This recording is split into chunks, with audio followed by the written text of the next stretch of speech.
All right. Hello, my name is LaRoux, and welcome to my senior TED Talk. Today, we're going to be learning about what cryptocurrency is. So, imagine a world where money isn't controlled by governments, banks. You have control over your money. Your transactions are instant, transparent, and global. Now, what if I were to tell you that's not science fiction? It's happening right now, and it is called cryptocurrency. Let's dive into it.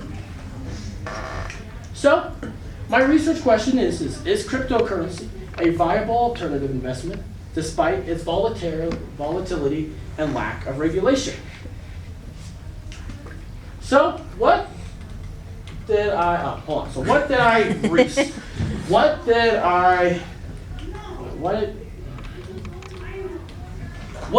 research? All right, so I researched what cryptocurrency is, how does it work, the technology behind it, the difference between crypto and the stocks, the risk and volatility, and is it worth the rate of return?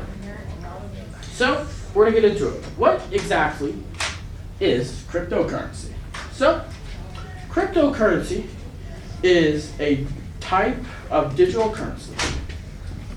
Unlike regular money such as dollars or euros, it is not printed or controlled by governments or banks. Instead, it runs on a technology called blockchain, which is like a digital record book that's updated and shared by lots of computers around the world. So when someone sends or receives crypto, that information gets added to the blockchain. The blockchain is used because it is secure, transparent, and hard to fake, meaning it is hard for hackers to get into it and less likely for scams to happen. You might be wondering, well, how many cryptocurrencies are there out there? There's lots out there. The most common one being Bitcoin, and Ethereum, Dogecoin, and Solana. Those are the most popular.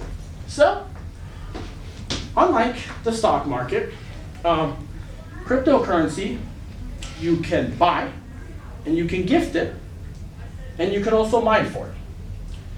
The stock market, you can't mine for it. You can only buy it, and you can gift it to someone. So that is a really cool thing about mining. So we're going to get into what exactly is mining and how does it work. So what is Bitcoin mining? So you have people which are called miners, and these miners are trying to solve puzzles using their super powerful computers. Once the puzzle is solved, they get rewarded with Bitcoin. After the puzzle is solved, the next puzzle gets harder and takes longer to solve. But there's two tricks to it. Roughly every 4 years, the reward for mining for Bitcoin decreases by half. So when you were in 2008, if you were mining for Bitcoin, your reward would have been 50. Then 4 years later, in 2012, your reward was only 25 Bitcoin. And the reason why this happens is because there's a limited supply of Bitcoin. There's only 21 million coins available. And the idea is to make it harder to mine Bitcoin in order to extend the time all the Bitcoin is mined. So, how does it exactly work? So, for example, I send Kyle Bitcoin. A transaction is automatically requested in the network.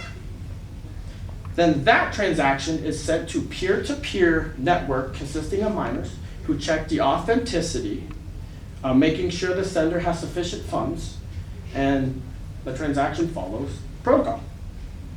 Next, after it goes through that, it goes through one final layer of security, which is called cryptographic algorithm. After it goes through all of that, then the transaction gets added to the blockchain. Pretty much, the blockchain is essentially a ledger that tracks every transaction. So to simplify it for you, so you got a ledger. So I send Kyle Bitcoin, it records every single transaction. Then you got a cryptographic algorithm. And in order for it to work, the first 64 digits of this has to be zeros, and then the rest can be ones and zeros depending on where it is in the blockchain, and a bunch of other stuff. So, what is the main difference between them?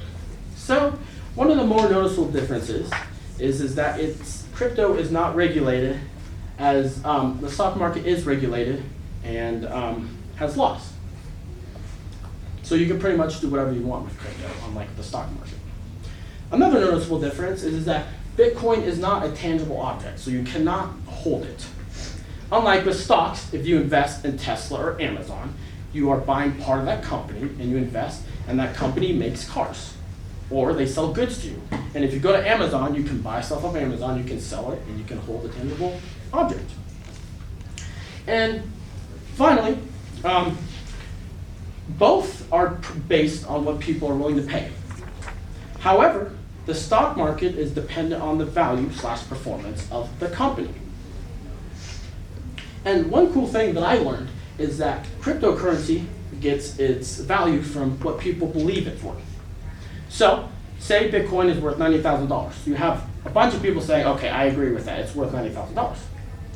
But also, it gets some of its value from a unique combination of scarcity, utility, decentralization, and trust in the block. So, how risky is it really? So, as most of you know, Bitcoin is super risky and volatile, which means the price goes up and down constantly, and it can do it in a matter of seconds or in a matter of a year. So yes, it is a lot more risky. And don't get me wrong, the New York Stock Exchange, yes, it is risky, but it's less risky and volatile due to laws and regulations that are in place. So it can't go from $10,000 all the way down to $0 in the span of a second. So you might be wondering, is it really worth investing in, even though it's risky? So, as you can see here, November 5th, 2024, Bitcoin was worth $67,000. Then, the next day, November 6th, it was worth $69,000. So it jumped up $2,000 in a day.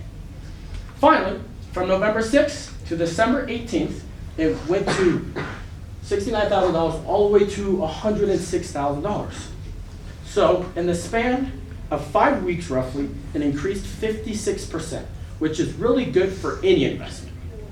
And one of the main reasons why this happened is because Donald Trump came out and said that he was going to promise a bunch of pro-regulations for crypto, and one of them was the strategic Bitcoin reserve. And for people in the market, it was like, oh, this is a really good thing. So a bunch of people went into the market and bought, and the price skyrocketed. But then there's always the downfall. A couple months later, February 21st, 2025, it was at $98,000. 3 days later, $96,000. Then 3 days later after that, $83,000. So in the span of 6 days, it dropped a 14%, which is significant, which is not good at all. And one of the main reasons for it was because Donald Trump, after he created the strategic Bitcoin reserve, traders were disappointed in the lack of plans that were going to go in place for it. And also he announced the tariffs. So, is it, the rate of return can be worth it, even though it's a lot risky. So, as you can see here, for the NASDAQ 100 index, from 2024 to 2025, over 1 year, the average rate of return is 16%. Then, for the S&P 500, it's only 10%. And then for gold, sadly, it was only 5.6%.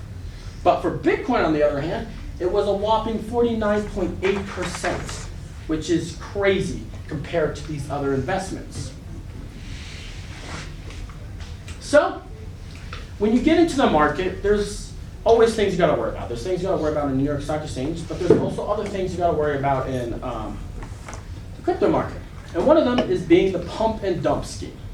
So what exactly is a pump and dump scheme? So, for example, you have Cyrus over here. Cyrus is going to his buddies and saying, hey, I'm investing in FTX cryptocurrency. And so all of his friends and everyone he gets buys that coin. The price skyrockets. And then Cyrus takes out all his assets, and then the price significantly drops, with Cyrus walking away with more money than he had. Well, lots of other people lost money. And a great example of this is Tom Brady.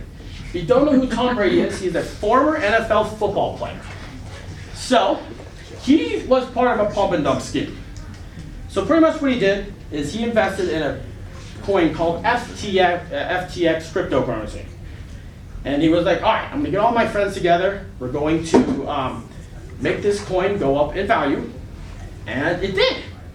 But after him and his couple of buddies took out their assets, the price dropped. And him and his buddies came out with more money than he had before.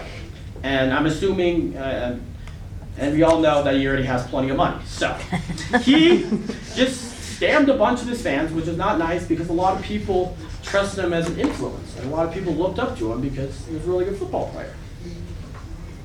So, finally, what is my call to action? So, in the mainstream media, in December 2024, Bitcoin futures began trading on the Chicago Board Options Exchange, helping drive further interest in dollars to the cryptocurrency market, which was a big milestone for cryptocurrency. And if you don't know what the Chicago Board Options Exchange is, it is similar to the New York Stock Exchange. So it's pretty much its own, it's like the Chicago's version of the New York Stock Exchange. It's pretty cool. And this is the big first step for what people think this legitimate market is. Recognizing Bitcoin to be a valid investment. Additionally, the acknowledgement from the government has helped bring Bitcoin to the forefront of investment talk. So that is a giant milestone for Bitcoin. So as you can see in the years going forward, there's going to be a lot more with cryptocurrency and Bitcoin, which is really cool. And yeah, thank you guys for coming to my TED Talk.